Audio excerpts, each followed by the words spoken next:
So I'm gonna be really blunt. Prehistoric Dude is a game that took me 3 tries to get through and several attempts to start writing a review for it. I grabbed a review key to try out a new platform and just couldn't get myself to the point of playing the game enough to actually review it. I generally try to be pretty positive on the show, and maybe almost to a fault, so maybe my general dislike for the title on my first playthrough left me unsure how to even approach a video for it. So yes, spoiler alert, I just haven't had much fun with Prehistoric Dude. But finally sitting down by myself one morning and beating the game, I have something to say about the title. So Prehistoric Dude is a retro-style platformer for the Switch, PS4, Xbox One, and PC. I have it on Switch if you were curious. It was developed by LightUp, which is Giuliano Lima, and was published and ported by Ratalakia Games. I'm sure I said one of those wrong. The story is pretty basic in concept, perfectly fine for the genre, where our caveman protagonist is hungry for a giant ham lunch, which is stolen by a rude dinosaur. So you set out for revenge. And let's face it, this jerk of a dino deserves what they have coming. Prehistoric Dude bills itself as a mini Metroidvania, meaning you will need to explore a connected map and find the right tools to unlock certain paths to fight a few bosses and wash, rinse, repeat. At the core of the game is a standard platformer. You'll walk around a room, jumping over obstacles and collecting random stuff, because that's what you just generally do in a platformer. Right off the bat, you don't have much going on as the player. Just a single jump and no attack, unless you pick up some axes to throw. You cannot jump on enemies, don't try it. It's 2 hits before you die for the first bit of exploration. But you just immediately reload where you left off though, so don't panic too much.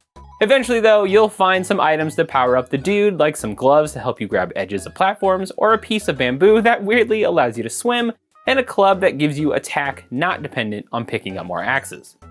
You also need to find various turkeys and energy drinks to extend your health and stamina bar, as it doesn't take much to get hit, and attacking with your club or charging your axe throw will deplete your stamina bar.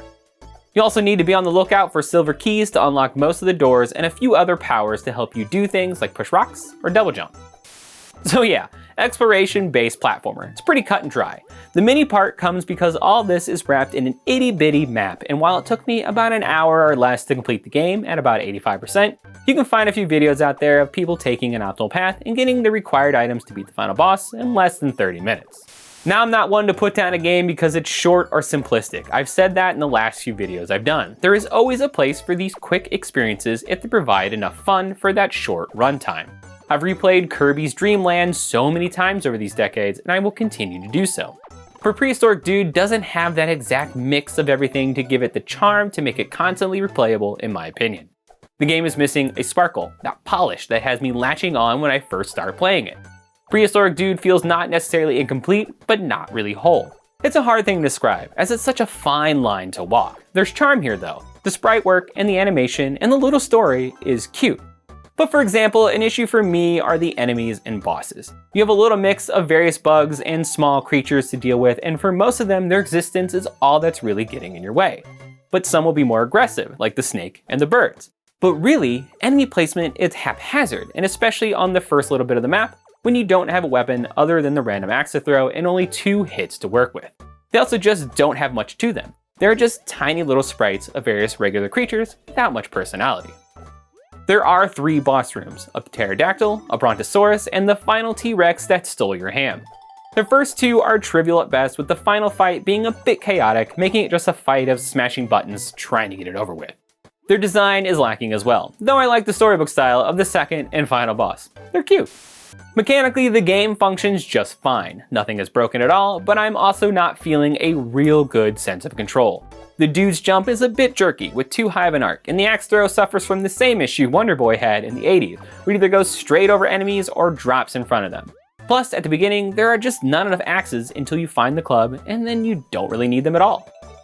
There are also all these little fruits hiding in the bushes, along with health items and the axes. But for some reason, you uncover them by walking through the bushes, but don't pick them up at the same time. So you walk through a line of grass, watch a bunch of stuff appear, and then you have to walk back to collect them. And it just really breaks the flow of things. For being a mini Metroidvania, you would assume the map was very condensed and purposeful, with no filler either. But unfortunately, it was kind of the opposite. The map is all single rectangles that basically represent a single room, but you're zoomed in enough that the room takes several screens.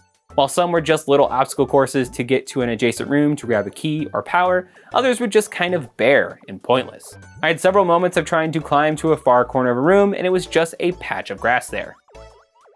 Music, composed by Nicole Marie T, is very charming and blends well with the aesthetic of the game. Even found myself whistling the first tune of the game while working on this video. But there's just not enough music here, and since the tracks are just simple little ditties, it can get very old very quickly. I'm assuming this was a budget constraint more than anything. While there are only a few very distinct areas, there could be a few track changes to help mitigate this, especially since there is a weather cycle in the game. Listening to the same musical phrase for the course of 10 minutes with no dynamic or tone change can get very old very quickly. As I mentioned earlier, the sprite work, animation, cutscenes, they're all very charming and well done, but they also tend to get repetitive on the eyes after a while.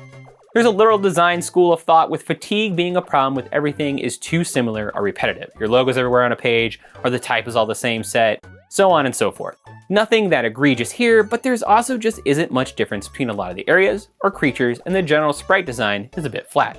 Plus the UI is a little big, taking up a lot of the real estate of the screen once you power up. It works all fine in a singular sense, but on the whole, I was a bit tired of it by the run time of the game.